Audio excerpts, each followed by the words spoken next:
Good morning students. आज हम soil pollution का दूसरा पार्ट पढ़ने वाले हैं, दूसरा और final part, which is solid waste और ई वेस्ट। तो हम ये दोनों टॉपिक इसमें कवर करेंगे, सॉलिड वेस्ट क्या होती है और ई वेस्ट क्या होती है। तो अगर हम देखें तो सॉलिड वेस्ट और e waste is a part of solid waste. Solid waste management. अब सॉलिड वेस्ट में देखिए, हम डेफिनेशन पहले पढ़िए।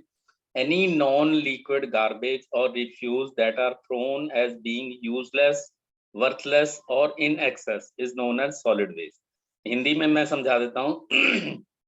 कोई भी गैर तरल कचरा जो बेकार या अधिक होने के कारण फेंक दिया जाता है, ठोस अपशिष्ट या सॉलिड वेस्ट के रूप में जाना जाता है। Any non-liquid garbage or refuse that is excess or useless is known as solid waste. Solid waste can create significant health problems and a very unpleasant living environment. कोई ऐसा वातावरण में हमें रहने के लिए मजबूर कर दिया जाता है जो हमें पसंद नहीं होता है, अप्रिय होता है। If not disposed of safely and appropriately.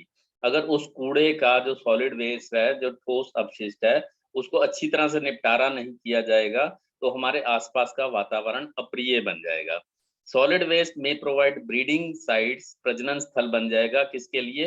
Insect, paste, snake, rat, उनके लिए एक प्रजनन स्थल बन जाएगा, ब्रीडिंग साइट बन जाएगा, जिससे कि डिजीजेस फैलने लग जाएगी और इससे वाटर पोल्यूशन भी शुरू हो जाएगा और आसपास का एनवायरनमेंट भी।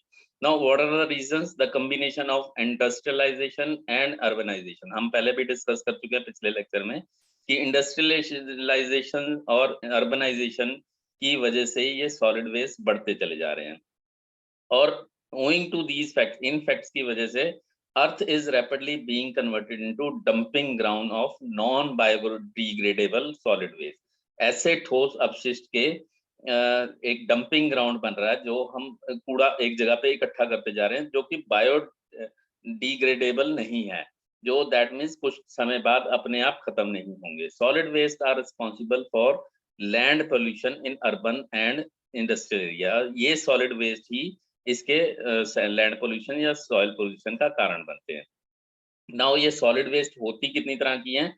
कई तरह के हैं, मैंने इनको कैटेगराइज करने की कोशिश की है। हाउस होल्ड और रेजिडेंशियल और MSW, municipal solid waste. MSW municipal solid waste जो घरों से निकलती है, रेजिडेंशियल एरिया से निकलती है, जैसे कि हमारा डेली का कूड़ा, जो हमारे सब्जियों के छिलके हैं, फ्रूट्स के छिलके हैं, या कुछ ऐसे हैं जिनको हम रूटीन में हमें ट्रांसपोर्टेशन करना पड़ता है, भेजना पड़ता है। Like excreta. एक्सक्रीटा जो जानवरों की भी हो सकती है, मलमूत्र वगैरह, जो जानवरों की भी, ह्यूमन की, वो डेली ही मूव करती है और एक जगह से इकट्ठी होकर दूसरी जगह ट्रांसपोर्ट होती है। So it requires routine collection. कूड़े को भी हमें डेली ही लगभग भेजना पड़ता है और मलमूत्र को भी डेली डिस्पोज ऑफ करना पड़ता है। देन सेकंड इज हॉस्पिटल और बायोमेडिकल सॉलिड वेस्ट। हॉस्पिटल से सिरिंजेस जो नुकीली होती हैं, ब्लेड्स होते हैं, बैंडेजेस, यूज्ड ग्लव्स, ड्रग्स होती हैं। ड्रग्स भी अगर सॉइल में मिल जाएं तो वो भी केमिकल्स का एक कारण होते हैं। सॉइल्ड वेस्ट जो रुई है, वेस्ट जो रुई है उसके ऊपर खून लगा हुआ है, या कुछ ऐसे सॉइल्ड वेस्ट भी हैं जो मांस का टुकड़ा किसी का कट गया है उसको हमने निकाला है, या कोई ऐसा अंदर का कोई बॉडी पार्ट निकाला है, वो वेस्ट हो गया, उस तरह का। डिस्पोजेबल कुछ सिरिंजेस हैं या ग्लव्स हैं, उस तरह की चीजें। Then third is agriculture solid waste.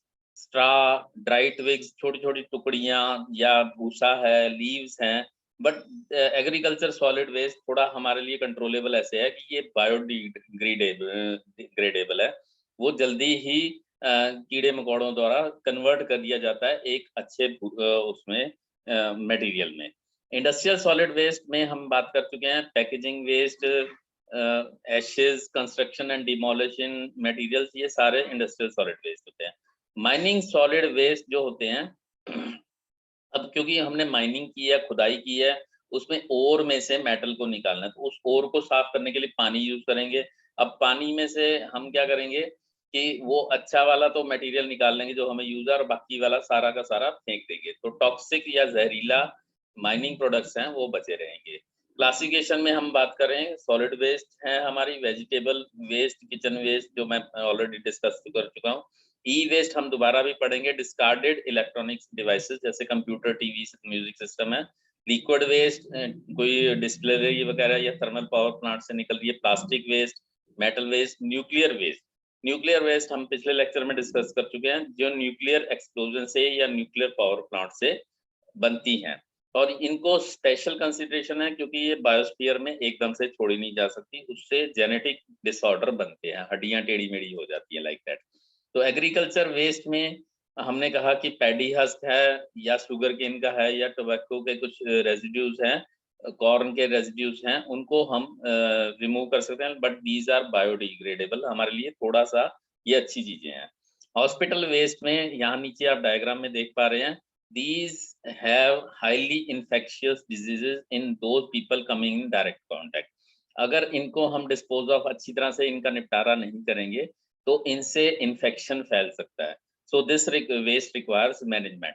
Mining waste, यहाँ पे आप नीचे देख रहे हैं कि माइन से पानी जो है गंदा बाहर निकाला जा रहा है, मिट्टी वाला पानी है। These activity result in generation of a lot of waste materials which are removed to get the useful minerals such as topsoil rocks, ये हटा दिए जाते हैं उसमें से और में से, तो ये वेस्ट बन जाते हैं। So next is e waste. E waste या ई कचरा क्या होती है? द साइड और dead product of electronic industry is called as e waste. EU European एक डायरेक्टिव ही है, डेफिनेशन है जो मैं पढ़ के सुनाता हूँ, थोड़ी अच्छी है। Any electrical or electronic equipment and components which are no longer used and ready for being disposed is known as e-waste. कोई भी इलेक्ट्रिकल, विद्युत और इलेक्ट्रॉनिक उपकरण या उसका कंपोनेंट, घटक जो कि अब उपयोग में नहीं है और निपटान के लिए तैयार है, निपटारा करना है उसका, तो उसको हम ई कचरा या ई वेस्ट कहते हैं। कोई भी साइड प्रोडक्ट जो कि आज की डेट में आउटडेटेड हो गया है या फिर वो खराब हो गया है, तो वो ई वेस्ट कहलाता है। कॉजेज क्या है, कारण क्या है ई वेस्ट होने के? Rapid technology, day by day technology बढ़ती चली जा रही है। दूसरा है कॉम्पिटिटिव वर्ल्ड। आज की डेट में कंपटीशन में हम चाहते हैं कि अगली गाड़ी मिले, अगला मोबाइल मिले, अगला टीवी मिले, लाइक दैट। फिर कहीं ऐसे होते हैं कि आजकल के जो यूथ हैं वो चाहते हैं कि दूसरे बच्चों से हम थोड़ा सा कंपटीशन में एक लेवल ऊपर रहें, तो इस वजह से क्या होता है, वो पिछले इलेक्ट्रॉनिक इक्विपमेंट को फेंक दिया जाता है। रिप्लेसमेंट मार्केट बहुत तेजी से डेवलपिंग कंट्रीज में फैल रही है, क्योंकि डेवलपिंग कंट्रीज में प्रोडक्शन काफी तेजी से चल रही है, और वो क्या करते हैं कि वो आउटडेटेड इक्विपमेंट को वापस खरीद लेते हैं और उसके बदले ऑपरेशनल नया इक्विपमेंट दे देते हैं। Fifth is affordability. आज की डेट में इतनी कमाई हो गई है कि पुरानी टेक्नोलॉजी लगभग ना यूज के बराबर है और नई टेक्नोलॉजी बल्कि ज्यादा सस्ती आपको मिल जाती है। खराब होता है कंपोनेंट, तो बजाय इसको कि उसको ठीक करवाया जाए, बेटर रहता है कि उसके इक्विवेलेंट एक नया कंपोनेंट खरीद लिया जाए। नाउ ई वेस्ट जो है कई कैटेगरीज में होती है। फेरस मेटल, लोहे के कंपोनेंट्स हैं। नॉन फेरस मेटल जैसे लेड, टिन वगैरह हैं जो आपकी उसकी सोल्डरिंग होती है। ग्लास, प्लास्टिक और कुछ और भी हैं। These substances also include toxic ones like lead, cadmium, toxic विषैला, जहरीला, lead, cadmium, mercury, barium, beryllium, arsenic, nickel, zinc, polycyclic, aromatic, hydrocarbonic and bromated fire retardant which emit dioxins when burned। तो इनको जलाने के टाइम में भी ध्यान रखना पड़ता है, क्योंकि इसको ऐसे डिस्पोज ऑफ नहीं किया जा सकता, सीधा जला नहीं दिया जाता, तो इनको थोड़ा अलग से, जैसे कि हम कहते भी हैं कि बैटरीज जो हैं वो अलग से निकाल के रखनी चाहिए, कूड़े के ढेर में वो फटने के चांसेस भी हो सकते हैं। तो ई वेस्ट जो है उनको 4 कैटेगरी में मैंने डिवाइड किया। सीआरटी, कैथोड रे ट्यूब, जैसे कि हम यहाँ पे देख भी पा रहे हैं कि एक आदमी अपनी टीवी को फेंक रहे हैं, जो उसकी पिक्चर ट्यूब थी वो सीआरटी कहलाती थी, कैथोड रे ट्यूब। पीसीबी जिनको आपने देखे ही हुए हैं, उसके ऊपर लेड और टिन लगे होते हैं, जैसे कि उसके ऊपर कंपोनेंट लगे होते हैं, ट्रैक बने हुए होते हैं, तो उसके ऊपर ये आईसी वगैरह लगते हैं। चिप्स में lead, dioxin, tin, cadmium, mercury, ये चीजें होती हैं जो कि जहरीली होती हैं। प्लास्टिक की कैबिनेट्स होती हैं, टीवी की होगी या कंप्यूटर की होगी, तो ये भी एक ई वेस्ट का कारण बनती हैं and these are non disposable, non biodegradable, तो थोड़ी सी इसमें परेशानी रहती है। अब इनका इफेक्ट क्या होता है? accumulation of solid waste leads to increase in population of disease causing organism जैसे कि मॉस्किटो और फ्लाइज, ये पैदा हो जाते हैं जो कि आगे जाके बीमारियों को पैदा करते हैं। Solid waste run off with the rain water, solid waste जो है वो अगर रेन वाटर के साथ चलता है तो आसपास की नदी नालों में वो वाटर पोल्यूशन कर देता है। Burning of solid waste leads to air pollution, अगर इनको जलाते भी हैं जो सॉलिड वेस्ट हैं तो एयर पोल्यूशन होता है। रेडियो एक्टिव का मैंने बताया कि ध्यान रखना पड़ता है क्योंकि ये नंबर ऑफ प्रॉब्लम आगे आने वाली जनरेशंस को भी खराब कर देता है। Presence of large dumps of solid waste reduces aesthetic values of the land. Aesthetic value means सौंदर्य मूल्य। आपने देखा होगा दिल्ली में जब आप एंटर करते हैं तो वहाँ एक डंपिंग ग्राउंड बना हुआ है एंट्री में ही, कहीं पे भी डंपिंग ग्राउंड बना होगा उसके आसपास देखिए लोग रहना नहीं चाहेंगे क्योंकि वहाँ के एस्थेटिक वैल्यू या सौंदर्य मूल्य कम होगा। कुछ एग्जाम्पल बताए हुए हैं कि 1981-91 में 10 साल के अंदर मुंबई की पॉपुलेशन 8.2 से लेकर 12.3 मिलियन चेंज होगी, लेकिन डंपिंग जो म्यूनिसिपल सॉलिड वेस्ट MSW हुआ वो 3200 टन से 5300 हो गया, तो दैट मीन 67%, जबकि यहाँ पे सिर्फ 50% इंक्रीज हुआ था, यहाँ डंपिंग उनकी 67% होगी। तो लेकिन सिटीज में वेस्ट कलेक्शन बहुत कम होती है। कुछ सॉलिड वेस्ट का बताया हुआ कि 7.2 million tons of hazardous waste है। इसके ट्रीटमेंट के लिए 1600 करोड़ लगाए जाते हैं हर साल, और 1 स्क्वायर किलोमीटर ऑफ एडिशनल हर साल एक एरिया 1 स्क्वायर किलोमीटर ऐड हो जाता है। तो डिस्पोजल करने के लिए क्या करना पड़ता है?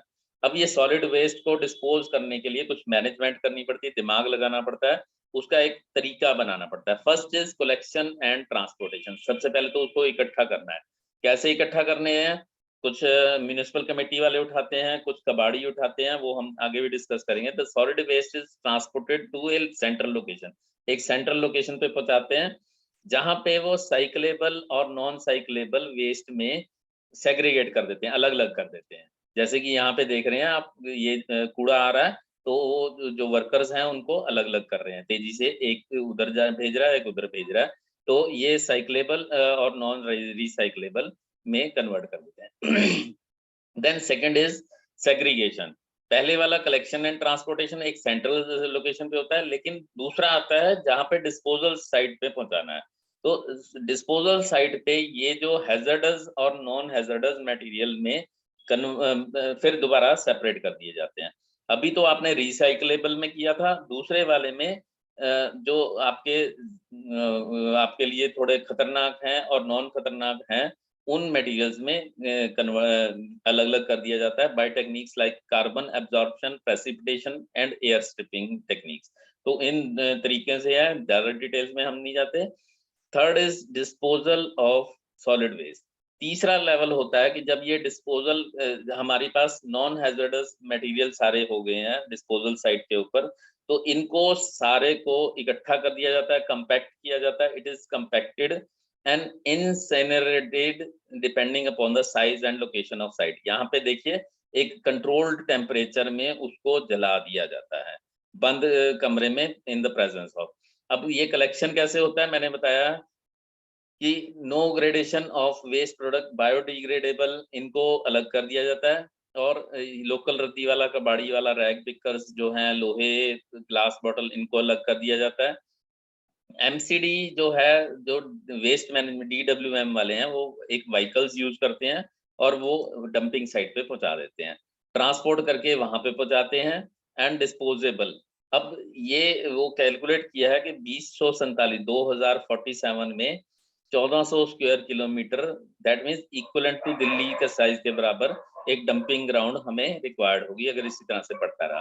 अब डंपिंग कितनी तरह से होती है? ज्यादातर ये 3 तरीके से होती है, और भी तरीके होते हैं, लेकिन एक open dumping, open dumping, that means common method है कि एक जगह पे कॉमन ओपन में डंप कर दिया, चाहे वो उसका पेट करके या ओपन में डंप कर दिया जाता है, उसको कवर्ड किया जाता है और प्रोटेक्ट किया जाता है। दिस लीड्स टू, लेकिन वही है कि खुला रहेगा तो फ्लाइज एंड मॉस्किटोज होते हैं और सॉइल पोल्यूशन भी होता है। लैंडफिल में क्या होता है, एक कॉमन मेथड है, in this waste is covered by thick layer of soil. एक लेयर बनाते हैं, उसके ऊपर एक सॉइल की लेयर बनाते हैं, फिर उसके बाद डंपिंग करते हैं, फिर उसके ऊपर लेयर बनाते रहते हैं। जैसे कि आप दिल्ली में देखते हैं लैंडफिल एरिया है संजय ट्रांसपोर्ट नगर में। ओशियन डंपिंग में क्या करते हैं कि समुद्र में जो डंपिंग कर दिया जाता है पॉइजनस केमिकल है, तो अप्रोक्सीमेटली इसमें एग्जांपल भी होता है 38 million ton of waste is dumped in coastal and आसपास के एरियाज में। तो लेकिन ये नुकसान पहुंचाते हैं मेरीन इकोसिस्टम्स को, जो जल में रहने वाले जंतु हैं उनको नुकसान पहुंचाते हैं। So the example is open dumping. ये देखिए लैंडफिल्स इस तरह से एक लेयर बनती है, फिर उसके ऊपर मिट्टी की लेयर, फिर दूसरी लेयर, फिर मिट्टी की layer, like that. Ocean dumping में समुद्र में डाल दिया जाता है। तो सैनिटरी लैंडफिल क्या होता है, लैंडफिल ही है, लेकिन इसमें क्या करते हैं, नीचे जमीन में गड्ढा खोद के वहां पे एक प्लास्टिक का मेम्ब्रेन चारों तरफ लगा दिया जाता है, जो कि परकोलेट होता रहता है थोड़ा थोड़ा, उसके अंदर से पानी नहीं निकल सकता या गंदगी नहीं निकल सकती जमीन के अंदर। तो वहीं पे ही उसको लैंडफिल के अंदर डिप्रेशन, एक खाली गड्ढे में डालते रहते हैं। इनसाइनरेशन मैंने बताया कि it is burning MSW in A properly designed furnace under suitable temperature and operating condition. ज्यादातर ये 95% तक खत्म हो जाता है, लेकिन इसमें एयर पोल्यूशन होने के चांसेस होते हैं। फोर्थ मेथड है बायोडिग्रेडेबल यार्ड वेस्ट, जो है जो आसपास के आपका खाने का है या सब्जियों के छिलके हैं, वो एक डीकम्पोस्टिंग के खाद बनाने के काम आ जाता है। पायरोलिसिस में जो टेम्परेचर और प्रेशर कंट्रोल करके 430 डिग्री सेंटीग्रेड पे इसको डीकम्पोज किया जाता है, heat without presence of oxygen. अब बेस्ट मेथड जो साइंटिस्ट बताते हैं कि आप 5R प्रिंसिपल को यूज करिए, रिडक्शन एट सोर्स। 5R क्या है, first is refuse, reduce, reuse. Refuse means आप कोशिश करिए कि कम से कम जो नुकसानदायक चीजें हैं उनको कम से कम यूज करिए। Refuse unnecessary goods and services, for example plastic bags are extensively used in packing, so कोशिश कीजिए कि आप क्लॉथ बैग्स लेके जाइए and refuse the plastic bags. Reduce the consumption of goods which are as much as possible. For example, जो कि electricity है उनको कम से कम यूज कीजिए। कोल रिसोर्सेज, क्योंकि इलेक्ट्रिसिटी आप कम यूज करेंगे तो कोल रिसोर्सेज, पेट्रोल, डीजल, इन सबको बचा सकेंगे। रीयूज, कोशिश कीजिए मिनिमम वेस्टेज कीजिए, so that reuse the goods. For by reusing bottles, cans, you can save money and contribute to the better environment. Repair कीजिए, for example, old furniture, putting it to use is cost effective and eco-friendly also. Recycle, the most popular method is recycling to prevent the wastage of goods. For example, paper can be recycled and converted to various usable forms. This will reduce the demand of wood pulp and save trees. So इस तरह से आप use करती है। That is all for today. Thank you very much.